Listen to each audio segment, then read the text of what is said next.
ಗೃಹಲಕ್ಷ್ಮಿ ಇವತ್ತಿಗೂ ಸಹ ಬೆಳಗಾವಿಯ ಚಳಿಗಾಲದ ಅಧಿವೇಶನದಲ್ಲಿ ಸಚಿವರು ಏನು ಸದನಕ್ಕೆ ತಪ್ಪು ಮಾಹಿತಿಯನ್ನು ಕೊಟ್ಟರು. ಇವತ್ತಿಗೂ ಕೂಡ ಮಾನ್ಯ ಮುಖ್ಯಮಂತ್ರಿಗಳಾಗಲಿ ಸಚಿವರಾಗಲಿ 5,000 ಕೋಟಿ ಕಳೆದ ಜನವರಿ ಮತ್ತು ಫೆಬ್ರವರಿ ಅಥವಾ ಫೆಬ್ರವರಿ ಮಾರ್ಚ್ ಅಲ್ಲಿ ಕೊಡಬೇಕಾಗಿರ್ತಕ್ಕಂಥ ಗೃಹಲಕ್ಷ್ಮಿ 2,000 ರೂಪಾಯಿ 2 ತಿಂಗಳಲ್ಲಿ ಸುಮಾರು 5,000 ಕೋಟಿ ರೂಪಾಯಿಗಳಿಗಾಗ್ತದೆ. ಇವತ್ತಿಗೂ ಕೂಡ ಸಮರ್ಪಕವಾಗಿ ರಾಜ್ಯ ಸರ್ಕಾರದ ಕಡೆಯಿಂದ ಉತ್ತರ ಬಂದಿಲ್ಲ. ಹಣ ಎಲ್ಲೋಯ್ತು ಅಂತೇಳಿ ಇವತ್ತು ಕೂಡ ಉತ್ತರ ಕೊಡೋದಕ್ಕೆ ಸಾಧ್ಯ ಆಗಿಲ್ಲ. ಎಲ್ಲಿ ಹಣ ದುರ್ಬಳಕೆ ಆಗಿದೆ, ಎಲ್ಲೋಗಿದೆ ಅನ್ನೋದನ್ನ ಇವತ್ತು ಕೂಡ ಉತ್ತರ ಕೊಟ್ಟಿಲ್ಲ. ಗೃಹಲಕ್ಷ್ಮಿ ಮತ್ತು ಸರ್ಕಾರದ ವೈಫಲ್ಯಗಳನ್ನು ತೆಗೆದುಕೊಂಡು ಹುಬ್ಬಳ್ಳಿನಲ್ಲಿ ಒಂದು ಬೃಹತ್ ಹೋರಾಟವನ್ನು ಮುಂದಿನ ದಿನಗಳಲ್ಲಿ ನಾವು ಆಯೋಜನೆ ಮಾಡೋರಿದ್ದೇವೆ.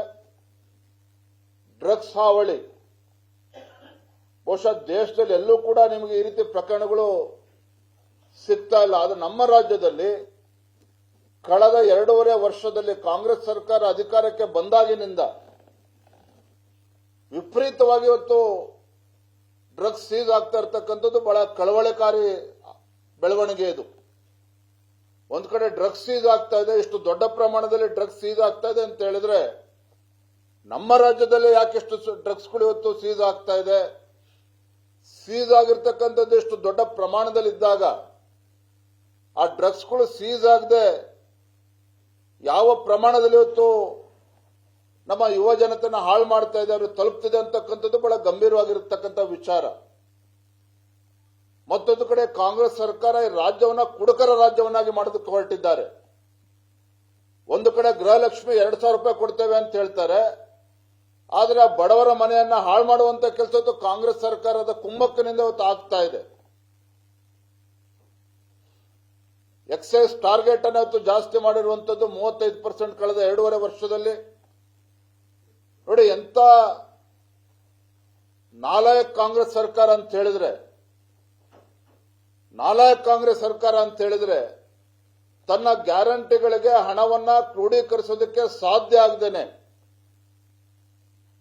ರಾಜ್ಯದ ಬೊಕ್ಕಸಕ್ಕೆ ಇವತ್ತು ಹಣವನ್ನ ಸಂಗ್ರಹಣ ಮಾಡೋದಕ್ಕೆ ಸಾಧ್ಯ ಆಗದೇನೆ, ಟಾರ್ಗೆಟ್ ಅಚೀವ್ ಮಾಡೋದಕ್ಕಾಗದೇನೆ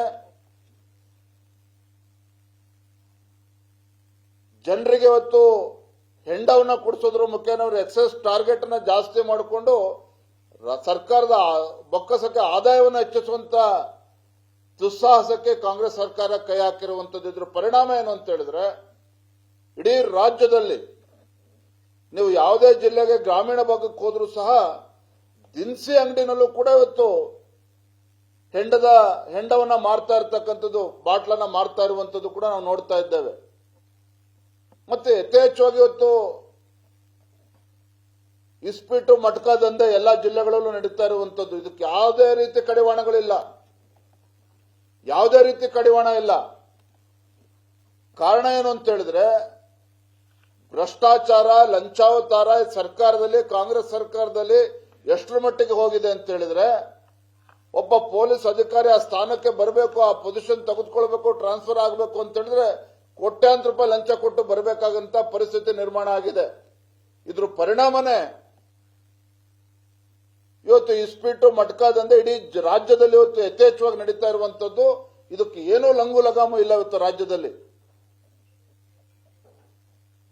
ಇಷ್ಟಾದರೂ ಸಹ ನುಡಿದಂತೆ ನಡೆದ ಸರ್ಕಾರ ಅಂತೇಳಿ ಇವತ್ತು ಕಾಂಗ್ರೆಸ್ ಇವತ್ತು ಬೀಗ್ತಾ ಇದ್ದಾರೆ. ಒಟ್ಟಾರೆಯಾಗಿ ಈ ಸರ್ಕಾರದ ಆಡಳಿತ ವೈಖರಿ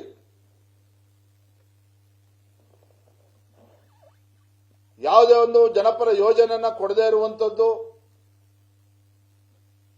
ಅಭಿವೃದ್ಧಿ ಕೆಲಸ ಆಗದೇ ಇರುವಂತದ್ದು, ಭ್ರಷ್ಟಾಚಾರ ಮಿತಿಮೀರಿ ಹೋಗಿರುವಂತದ್ದು, ಕಾನೂನು ಸುವ್ಯವಸ್ಥೆ ಹದಗೆಟ್ಟೆ ಹೋಗಿದೆ ಇವತ್ತು. ಇವೆಲ್ಲ ವಿಚಾರಗಳನ್ನ ತೆಗೆದುಕೊಂಡು ಹಂತ ಹಂತವಾಗಿ ಇವತ್ತು ವಿವಿಧ ಹಂತಗಳಲ್ಲಿ ನಾವು ಹೋರಾಟಗಳನ್ನು ಮಾಡಬೇಕು ಅಂತೇಳಿ ಎಲ್ಲ ಪಕ್ಷದ ಹಿರಿಯರ ನೇತೃತ್ವದಲ್ಲಿ ಇವತ್ತು ತೀರ್ಮಾನ ಆಗಿದೆ. ಆ ನಿಟ್ಟಿನಲ್ಲಿ ಬರುವಂತಹ ದಿನಗಳಲ್ಲಿ ನಾವು ಅನೇಕ ಹೋರಾಟಗಳನ್ನು ಕೂಡ ನಾವು ಆಯೋಜನೆ ಮಾಡೋರಿದ್ದೇವೆ. ನಿರ್ಭೀತ, ನಿಷ್ಪಕ್ಷಪಾತ, ವಿಶ್ವಾಸಾರ್ಹ ಸುದ್ದಿಗಳಿಗೆ ಮತ್ತೊಂದು ಹೆಸರಾಗಿರೋ ನ್ಯೂಸ್ 18 ಕನ್ನಡ ಈಗ ಆಪ್ನಲ್ಲೂ ಲಭ್ಯ ಇದೆ.